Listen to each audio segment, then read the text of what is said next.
어떤 은사가 있나, 하나님께서 주신 은사가 있을 건데 저에게도 은사가 있죠. 예, 뭐일까요? 네. 어쨌든 사람에게는 다 은사라는 것을 하나님께서 허락하십니다. 그 은사의 뜻은 한문으로 보니까 은혜은 줄사 해가지고 은혜로 받은 것이라는 뜻이죠. 영어로는 선물이라는 뜻입니다. 그래서 이것은 어떠한 값을 치르고 내가 취득해내는 것이라기보다 값없이 받는 그러한 선물을 은사라고 한다고 합니다. 그러니까 우리가 뭐 악기를 잘 다루는 것도 은사죠. 아무리 노력해도 안 되는 사람 있거든요. 근데 그렇게 그 잘하는 것도 은사고, 언어를 잘하는 것도 은사입니다. 또 정리를 잘하는 것도 은사고, 말을 잘하는 것도 은사고, 또 말을 못하는 것도 때로는 은사일 것입니다.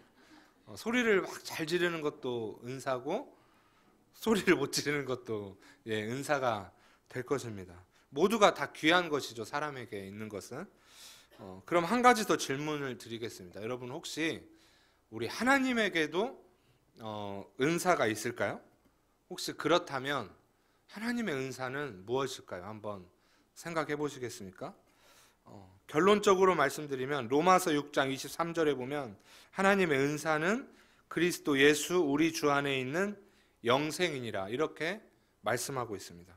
그러니까 하나님에게도 은사가 있는데, 하나님의 은사는 막 여러 가지로 설명할 만한 그런 것이 아니라 단 한 가지랍니다. 예수를 믿으면 구원을 받게 하시는 그러한 것입니다. 그래서 예수님이 그 은사에 따라 십자가에 죽으시고 부활하신 줄로 믿습니다. 오늘 본문에서 이런 은사에 대해서 사도 바울이 디모데에게 편지를 쓰면서 나누는데요. 저는 오늘 그 부분에 대해서 잠시 나누고자 합니다. 오늘 본문 위에 3절을 보니까 여러분 디모데에게는 바울이 볼 때 굉장히 아름다운 그 믿음이 있는 것 같습니다.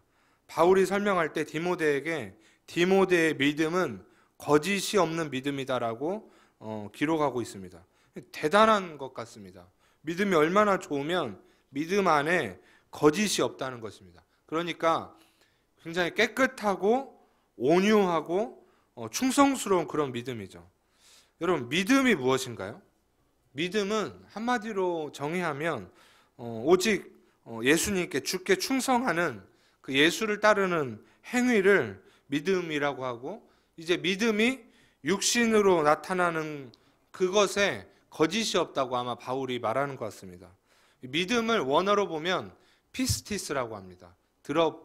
아마 보셨을 건데 헬라어로 피스티스라는 말은 믿음을 말할 때도 쓰고 또 충성을 말할 때도 씁니다. 그러니까 믿음과 충성이 그렇게 비슷한 것 같지 않은데 원어에서는 같은 말을 쓰는 것입니다. 자, 그런데 믿으면, 우리 마음에서 믿으면 우리 육신에서는 어떠한 행동이 일어나나요? 순종을 뛰어넘어서 충성하게 되는 것이죠. 그러니까 바울이 볼 때 디모데는 거짓이 없는 믿음, 이 마음으로만 믿는 것이 아니라 그 모든 육신으로도 행동으로도 충성스러운 그런 믿음이 나타나기 때문에 이러한 부분을 칭찬하고 있습니다. 그러니까 바울이 이렇게 편지를 쓰면 디모데는 그가 예수를 믿는 믿음에 거짓이 없기 때문에 절대로 이제 바울의 그 신앙적 또 목회적 권면에 막 물을 타지 않고 막 라면 스프 이런 거 안 타고 오직 주님의 말씀으로 순수하게 받아들여서 자기 몸을 통하여 그것을 나타낼 수 있다, 그러한 것입니다. 3절 처음에 바울의 표현이 이것을 증명합니다. 밤낮 간구하는 가운데 쉬지 않고 너를 생각하여. 와, 여러분 밤낮 간구하는 것도 어려운데 쉬지 않고 디모데를 생각했다. 이거 얼마나 디모데가 그 충성스러운 그러한 제자였으면 그렇겠습니까? 바울은 로마 감옥에서 죽음을 기다리고 있다고 우리는 알고 있습니다. 디모데후서의 배경이 그렇죠. 그러니까 밤낮 간구할 수 있는 형편이죠. 감옥에 있으니까, 죽을 날을 기다리고 있으니까. 그 혹독한 시간에 인생의 마지막이 다가오는 그 시점에 간구하는데 그 간구 가운데 누가 떠올린다고요? 디모데가 떠올려진다는 거예요. 우리 급박한 가운데 누가 떠올려집니까? 그 사람은 내가 믿을 만한 사람이죠. 그러니까 바울에게는 그 디모데는 굉장히 소망이요 희망으로 여겨졌음이 분명합니다. 그러니까 디모데의 믿음 또한 우리는 거짓 없는 그러한 인정할 수 있는 믿음인 것입니다. 그런데 그 디모데에게 편지를 하면서 그 목적에 대하여 첫 번째로 언급하는 것이 오늘 본문인데, 그것은 디모데의 은사를 떠올리게 하는 것입니다. 여러분, 그런데 그 은사는요, 어떠한 현실적인 우리가 생각하는 우리 표면적인 그러한 것을 이야기하는 것이 아닙니다. 바울은 이 디모데에게 말하기를 네 속에 있는 하나님의 은사, 이렇게 말하고 있습니다. 6절에서. 놀랍지 않으세요? 디모데야, 너 이거 잘하잖아. 너 이거 글 잘 쓰잖아. 말 잘하잖아. 설득 잘하잖아. 이런 특성을 더 잘 키워서 네 꿈을 이루어서 너의 잘하는 이러한 것들을 발전시켜서 이렇게 노력을 해봐라. 뭐 이런 부분이 아니라 디모데야, 너를 내가 안수할 때 내가 확신했는데 너의 안에 이러한 은사가 있잖아. 그것이 무엇입니까? 하나님의 은사. 이 하나님의 은사가 무엇이라고요? 이 은사는 그리스도 예수 우리 주 안에 있는 영생이라는 것입니다.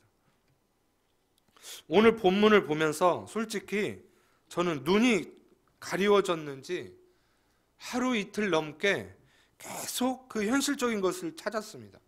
도대체 디모데에게 어떤 은사가 있었을까? 여기에 나와 있지 않는다면 어떤 주석에로 나와 있는지, 뭐 영어 성경에로 나와 있는지 계속 그것을 찾았습니다. 뭘 잘했지 디모데가? 병을 잘 고쳤나? 뭐 방언을 잘했나? 뭐 예언을 잘했나? 뭐 이런저런 것들이 안 찾아지는 거예요. 그러고 보니까 제가 이 너무나 현실적인 눈을 가지고 있으니까 계속 어떤 이 현상에 대한 어떠한 것을 찾고 있었던 것입니다. 목사도 이런 것입니다. 아무리 그 명확해지지 않는 그러한 뜻의 묵상 중에 우리 교회 성도님들을 떠올려 봤습니다. 저와 함께 동역하는 분들 한 분 한 분을 이렇게 떠올려 보는데, 그러면서 선명히 이 말씀이 해석이 되었습니다. 많은 성도님들이 우리 많이 섬기잖아요. 섬기시는데 어떤 특기를 가지고 섬기시는 부분이 별로 안 나타나요. 아니 어떠한 특기가 있다고 하더라도 그 사람의 그 특기가 어떤 섬김의 주인 행세를 하는 것이 아니었습니다. 어떠한 부서에서든지 뭐 어떤 공동체에서든지 그저 같은 모습으로 이렇게 섬겨 나가는데, 성도를 그 모습 그대로 그 예수 그리스도께로 통하는 그 통로의 역할로서 겸손하게 하기 위하여 많은 사역들을 감당하는 것들을 묵상하였습니다. 떠올렸습니다.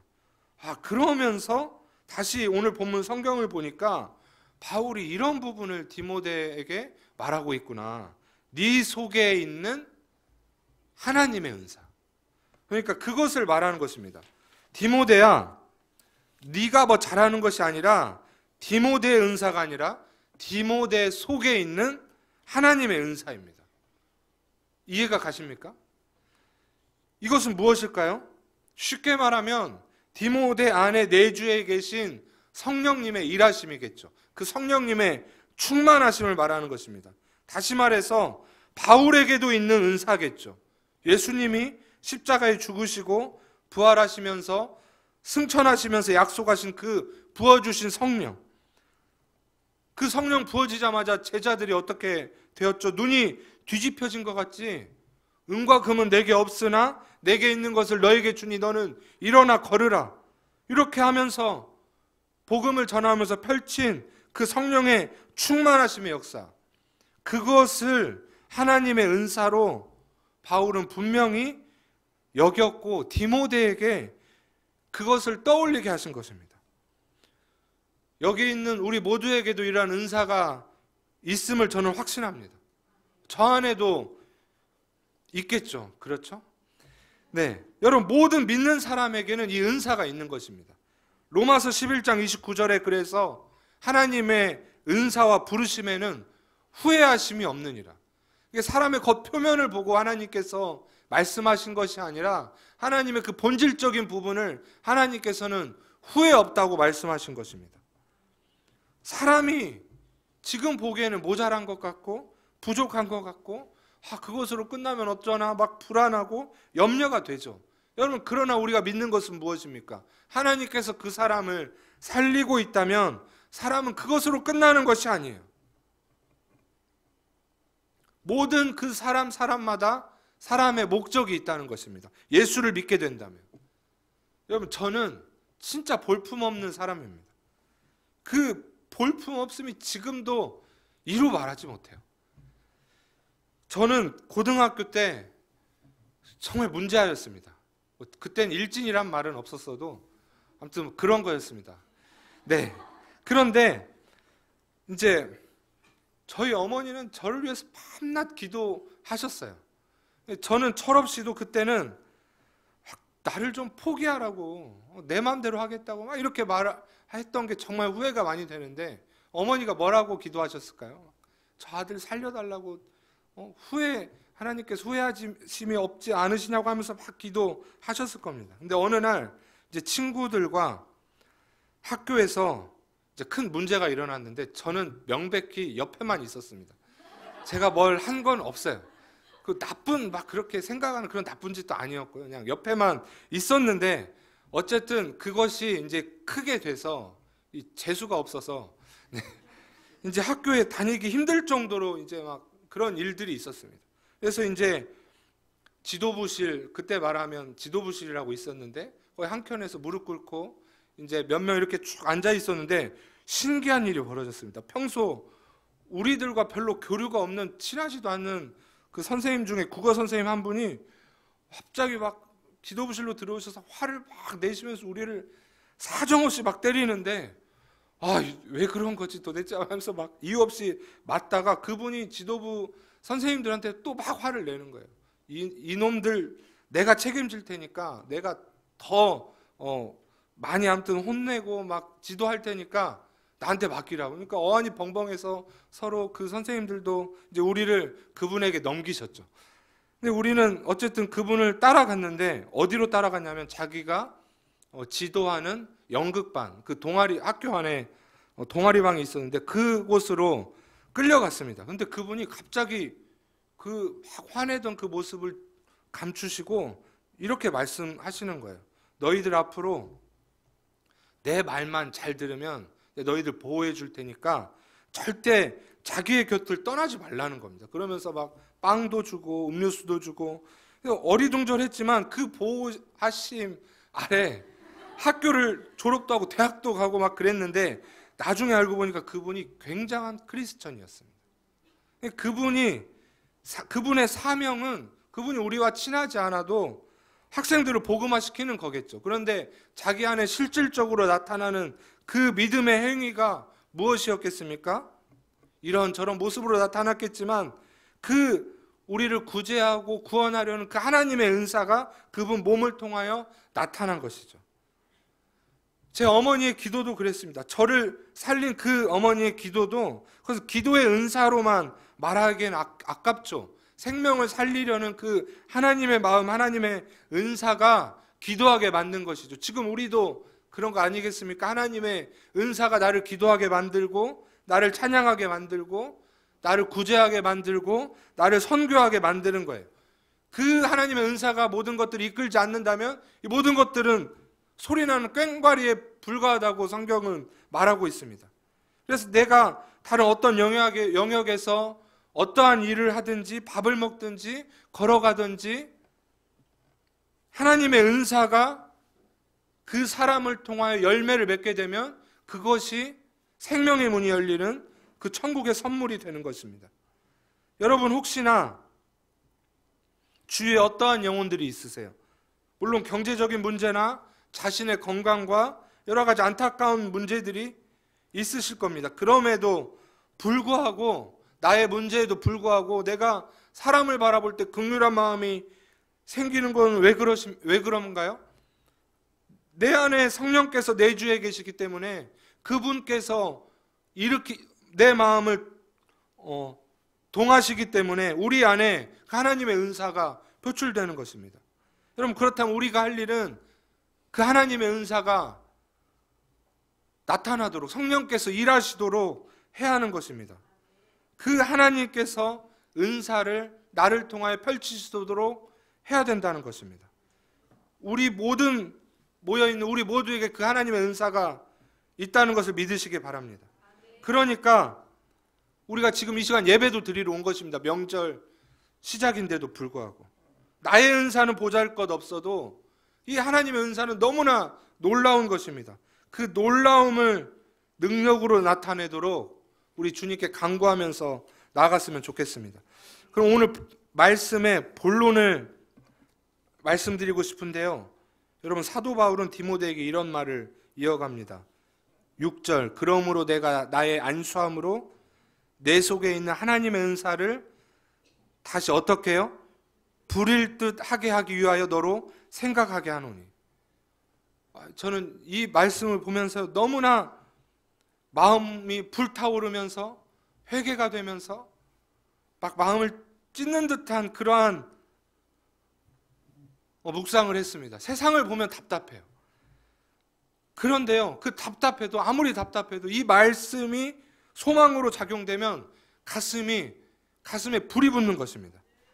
디모데에게 있는 그 은사는 하나님의 은사입니다. 디모데의 은사가 아니라 디모데 안에 있는 하나님의 은사죠. 근데 이것에 다시 불일 듯 하게 하기 위하여 바울이 편지를 쓴다고 합니다. 디모데가 지금 어떠한 위기가 있어서, 위축되어서, 무슨 문제가 있어서, 다 죽게 생겨서 이러한 말을 하는 것이 아니고, 바울이 강조한 것은 디모데야, 네 안에 있는 하나님의 은사가 매일매일 새롭게 불일 듯 일어나야 된다. 언제 같이요? 네가 처음 안수받았을 때 같이. 처음 같이. 실제로는 디모데야, 너 안에 있는 그 하나님의 은사가 불꽃, 그 불길 안으로 네가 들어가는 것 같이 살아야 된다. 아니면 너는 매일 그 불을, 바람을 불어 불을 일으키도 활활 태워야 된다. 아니면 네가 매일매일 새롭게 그 하나님의 은사를 일으켜야 된다. 그러니까 디모데에게 바울이 이렇게 말하는 이유는, 바울이 보기에 디모데가 싸워가야 할 이 세상이 너무나 무서운 거예요. 거짓 교사, 기독교인에 대한 탄압, 그 시대 1세기 얼마나 그 말도 안 되는 일들이 일어나는데 그 젊은 디모데가 에베소 교회에서 목회를 해야 되는 거예요. 바울이 에베소 교회를 모릅니까? 그러니까 바울이 이 상황에서 어떤 현실적인 대안, 무슨 프로그램, 몇 주짜리 이런 거, 그런 대안을 내놓는 것이 아닙니다. 또 그런 대안을 주고 싶어도 할 수가 없어요. 자기는 감옥에 있으니까, 곧 죽을 것 같은 느낌에 사로잡혔는데 그 두려움 가운데 무엇을 이야기하겠습니까? 그런데 디모데에게 한 가지 방법을 알려줍니다. 디모데야, 매일매일 네가 그 불길 가운데 들어가라. 하나님께서 일하시는 그 불꽃 가운데 매일매일 들어가라. 네가 그것을 태우고 새롭게 만들어야 된다는 것입니다. 여러분, 잘 생각해 보십시오. 믿음의 거짓이 없는 디모데가 그 믿음과 충성의 조화, 그러함으로 이 말씀을 받아들여서 매일매일 자기가 그 하나님의 은사를 불태우기 위하여 하나님께 새벽마다, 시간마다 엎드려 나아갈 때 그 안에 하나님께서 어떠한 일을 하실지 여러분 기대가 되지 않으십니까?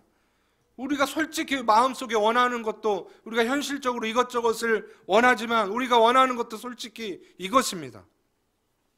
무엇을 잘하고 싶고 잘 보이고 싶고 더 좋은 것으로 꾸미고 싶습니다. 그런데 우리는 하나님께서 원하시는 방법으로 나아가야 된다는 것을 알고 있는데, 그것이 우리 믿음 가운데 어떻게 나타나야 될지를 모르는 거예요. 여러분, 그런데 오늘 말씀에 이렇게 얘기합니다.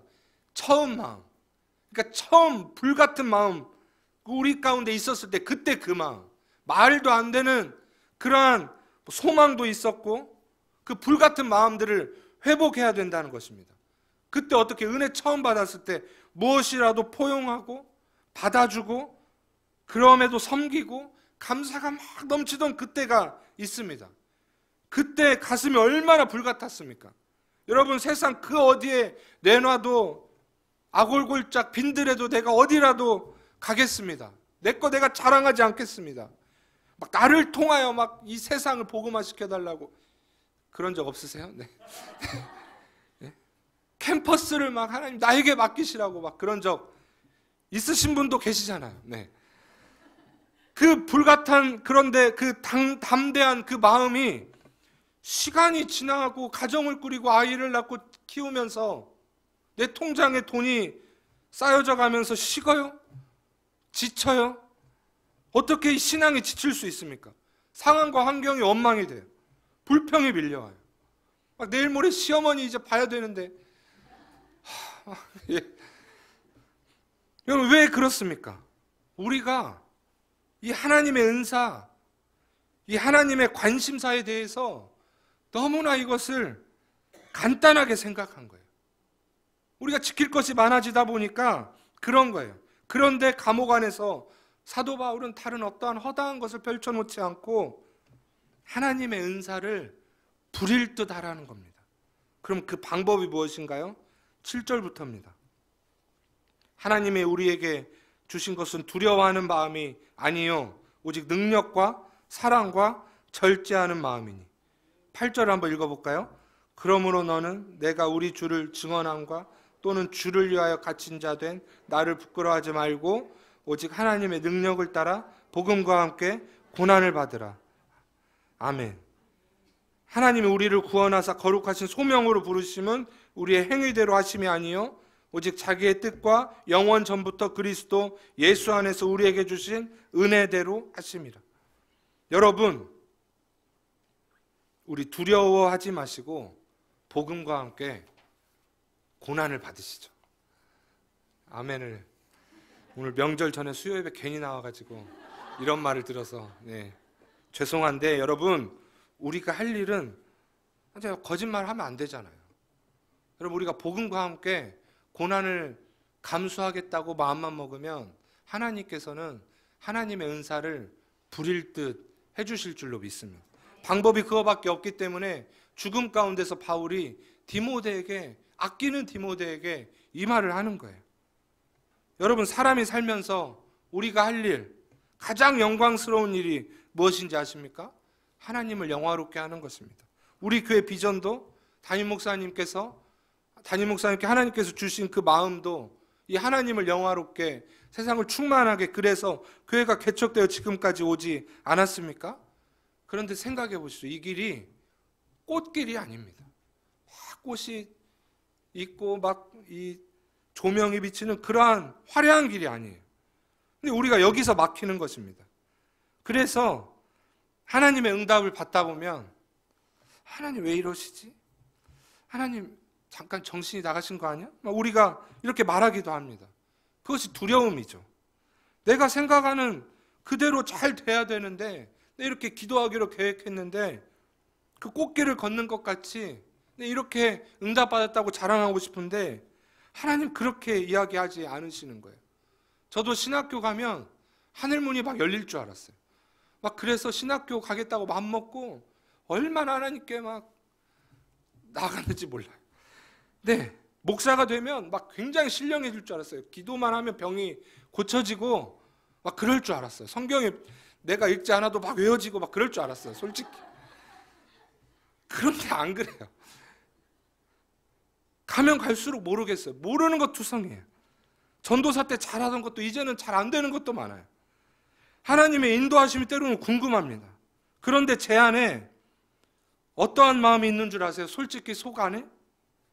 예수님은 그 십자가 부활을 제 마음에 새기라고 하시는데 전 그것을 오해해요. 그래서 나도 모르게 어떻게 기도합니까? 이르시되 너희에게 무엇을 하여 주기를 원하느냐? 여짜오되 주의 영광 중에서 주의 우편에 좌편에 앉게 하여 주옵소서. 십자가를 말씀하시는데 제 마음에는 그 십자가가 굉장히 화려한 것인 줄 착각한단 말입니다. 무엇이 두렵습니까? 그래서 내가 잘 못 이해한 그 십자가가 이루어지지 않는, 그러니까 내 생각대로 되지 않는 그것이 너무나 두려운 거예요.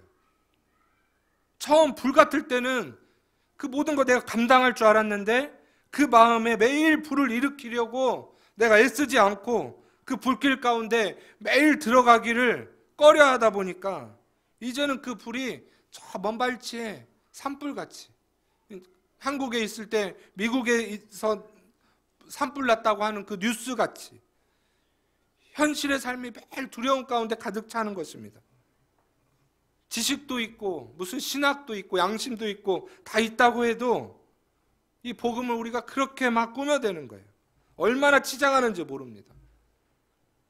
나에게 잘 맞는 모습으로. 그러니까 두려움에 휩싸이는 것입니다.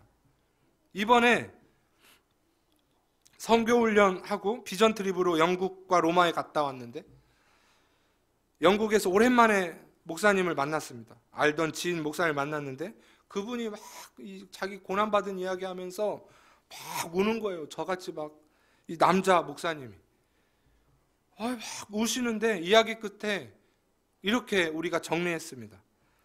목사님, 서로 목사님 하면서 우리 목사 됐으니까 고난 좀 받는 거 좀 괜찮은 것 같아요. 그렇지 않나요? 우리가 좀 고난 받으면서 막 이런 얘기하면서 하나님께 그것이 영광이 되고 혹시 그것이 성도들이 예수께로 돌아오는 길이 된다면 우리가 혹시 무시도 받고 뭐 가난이나 질병이나 이런 거 감당해야 된다고 해도 하나님께서 그것을 가지고 우리를 기도하게 만드시고 그러함으로 내 안에 성령의 역사하심이 활활 타오른다면 그것이 감사가 아니겠냐 우리끼리 이야기했습니다. 바울이 디모데에게 이러한 말을 하는 것입니다. 하나님의 은사를 부릴 듯 하게 하여 정작 무슨 말을 합니까? 어떤 한 지방을, 어떤 교회를 복음화하라? 에베소 교회 성도들을 막 10,000명으로 키워라? 이번에 전도대회 잘해라? 디모데 네가 적어도 어디까지는 복음화 시켜야 된다 이런 건가요? 아닙니다. 예수님께서 뭐라고 하셨습니까? 산상수훈에 뭐라고 하셨나요? 어떤 내용입니까? 빛과 소금이 되라, 용서하라, 간음하지 말라, 원수도 사랑해라, 자랑하지 말라, 기도하라, 보물을 땅에 쌓지 말고 하늘에 쌓아라, 목숨을 위하여 무엇을 먹을까 마실까 입을까 하지 말라. 그러면서 뭐라고 하셨어요? 그런즉 너희는 먼저 그 나라 의를 구하라. 그리하면 모든 것을 더하시리라. 내일 일을 염려하지 말라. 내일 일은 내일이 염려할 것이요 한날의 괴로움은 그날로 족하니라. 이런 가르침 뒤에 본인이 그 괴로움 가운데 고난 가운데 십자가로 가신 것입니다. 하나님의 은사는 이러한 능력이 있습니다. 그 은사가 불붙으면 다른 어떠한 것을 이루는 것이 아니라 그 마음을 강하게 하시고 담대하게 하시고 넓게 하시고 높게 하시고 크게 하셔서 모든 것들을 감당할 수 있는 그 마음을 허락하신다는 것입니다. 그래서 이 복음과 함께만 한다면, 예수님과 함께만 한다면 어떠한 것도 내가 감당하여 오직 성도의 구원을 이루는 그 길을 가는 것입니다. 그것이 십자가인 줄로 믿습니다. 디모데가 그러하니까 하나님의 은사를 부릴 듯 일게 하여 복음과 함께 고난을 받으라 이것입니다. 하나님은 우리를 구원하심이 우리의 행위가 아니요 오직 예수 그리스도의 은혜이니 모든 생명이 그 은혜 가운데 있으니 이제 우리가 하나님과 함께함으로 그 고난을 우리 현실 그 자체를 감당하면 우리를 통하여 우리가 살아 숨쉬는 그 순간에 고통당하는 자들이 생명 가운데로 나아오는 것입니다. 이 가운데서 교사로 순장님으로 섬기시는 분들 잘 아실 것입니다. 세상에서 부모님들도 잘 아시겠죠. 위로를 드립니다. 그 일을 하고 계십니다. 요즘에 혹시 순장하기 싫다고 막 하시는 분들 많다고 하시던데 이 설교를 오늘 많이 들으셔야 되는데 네. 여러분 그냥 편하게 부담 없이 신앙생활 하는 것도 좋은데 그 말은 진짜 편하게 하시라는 것이 아닌 줄 아시죠? 모든 것 가운데 자유롭게 사명 잘 감당하시라고 하시는 것입니다. 눈 딱 감고 그냥 하세요. 하시면 그 사랑하는 성도님들 앞에 당연히 힘들죠. 그런데 나는 힘들어도 내가 그들 앞에서 웃어주고 섬겨주고 그러면서 주님 앞에 모든 것들 내려놓고 나아갈 때 그 안에 생명이 살아난다는 것입니다. 하나님이 그것을 감당케 해주십니다. 우리 사역자들 그런 생활 하는 게 직업입니다. 웃는 게 때로는 진짜 웃는 게 아니에요. 즐겁다고만 하는 것은 거짓말입니다. 아니에요. 그런데 또 웃어요. 가끔 분위기 못 맞춰서 웃을 때 웃어야 되는데 울고. 왜 그런가요? 왜 이렇게 우리가 살아갑니까? 뭐 특별한 이유 없어도 이 안에 생명이 있다고 하니 그 복음과 함께 고난을 받기로 결심한 것입니다. 아무리 잘 가도 이 세상에 꽃길은 없습니다. 우리가 가는 그곳은 여러분 고난이 따라갑니다. 그런데 우리가 가서 우리는 내 안에 있는 하나님의 은사로 그 모든 것들을 옥토로 바꿀 수 있을 줄로 믿습니다. 우리가 그것을 품고 잉태하여 눈물 흘리고 콧물 흘리고 땀 흘려서 나도 모르게 그곳이 옥토가 되는 것을 여러분 경험하게 되시길 진심으로 축원합니다. 사랑하는 여러분, 이 편지의 수신자가 누구입니까? 단지 디모데인가요? 단지 목회자들이겠습니까? 우리 모두입니다. 이 시대 성경을 가진 우리 모두입니다. 우리가 디모데입니다. 이번에 말씀드린 영국에 들렸다 로마에 갔는데 로마에 가서 지금 계속 이것을 묵상했습니다. 바울이 여기를 왜 이렇게 오고 싶어 했을까? 결국 갔죠. 그런데 그 인생의 소망을 이루긴 했는데 실제적인 소망, 복음을 마음껏 전하면서 자기 동족들을 복음화시켜야 되는데 그 일은 하지 못한 거예요. 아니 그리스도인들을 그렇게 핍박을 해요. 막 톱으로 쓸어 죽이고 목을 베어 죽이고 십자가로 매달고 거꾸로 매달고 불태워 죽이고 누명 쓰이고 아무리 봐도 죄가 없는 사람들을 자기가 그렇게 소망하고 소망한 로마로 가는 길은 완성되었는데 그 완성된 소망 안에 실제적 소망 아무것도 이루어지지 않았습니다. 얼마나 초라했겠습니까? 그러함에도 그가 그 고난을 왜 이렇게 거뜬히 받아냈나요? 사도행전 20장 22절부터 이렇게 말합니다. 보라 이제 나는 성령에 매여 예루살렘으로 가는데 거기서 무슨 일을 당하려는지 알지 못하노라. 오직 성령이 각성해서 내게 증언하여 결박과 환난이 나를 기다린다고 하시나 내가 달려갈 길과 주 예수께 받은 사명 곧 하나님의 은혜의 복음을 증언하는 일을 마치려 하면은 나의 생명조차 조금도 귀한 것으로 여기지 아니하노라. 처음부터 이런 고백을 했었습니다. 마음가짐이 다른 것입니다. 그 알면서 뛰어들었습니다. 그러면서 자기가 살아갈 방법, 자기 마음 가운데 하나님의 마음 그 은사를 계속 불이 타오르도록 자신을 던진 것입니다. 그런데 신기하게 그 가운데 그의 씨앗이 남았고 그것에 열매가 맺혔고 이것이 전 세계 복음화로 번졌습니다. 이것이 지금 현대 사회 과학자들이 말하는 말도 안 되는 초대교회의 역사입니다. 1세기 사람들이 고난을 받은 그 자리에 교회가 탄생하고 생명이 변화되었습니다. 우리나라 복음은 어떻게 전해졌나요? 순교요, 매맞음이요, 무시였습니다.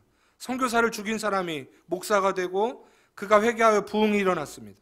한국교회의 시초입니다. 그래서 사람들은 그 고난을 그 당시에는 당연히 여겼습니다. 밤새 철야하고 그 고난을 따라했습니다. 집에서 핍박을 해도 그것에 굴하지 않고 믿음을 이어갔습니다. 바울은 그러니까 디모데에게 이 복음화를 위해서, 복음 전파를 위해서, 예수님을 위해서 다시 오실 그 예수님을 맞아야 되기 때문에 당연스럽게 당당하게 이렇게 말합니다. 정신을 똑바로 차리고 때를 얻든지 못 얻든지 말씀을 전하라. 복음과 함께 고난을 받으라. 우리 같이 받자. 이것입니다.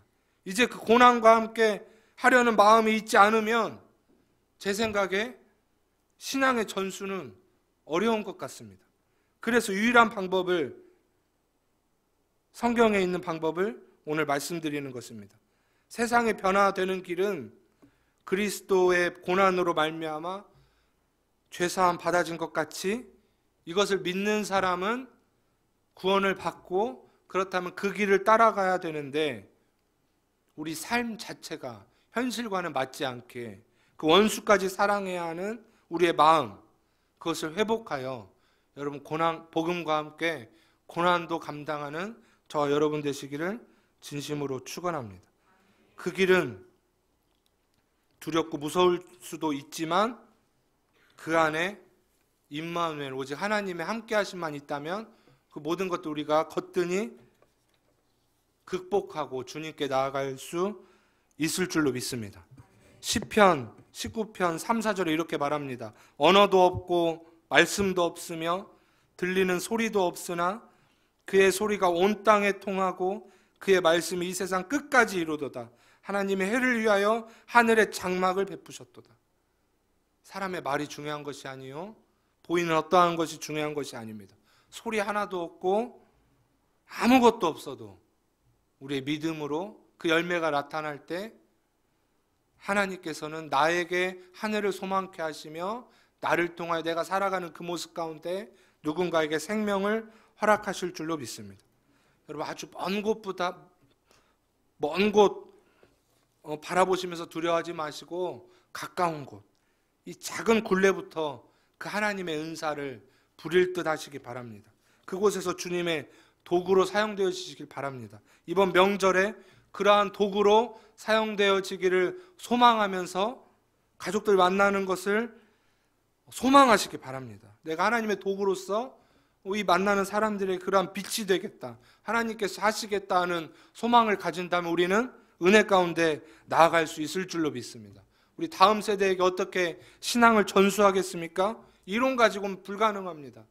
정답은 우리 안에 생명을 살리는 그 하나님의 은사를 실제적으로 부릴 듯하게 하여 보여준다면 그 놀라운 부흥의 역사가 이어지게 될 줄로 믿습니다.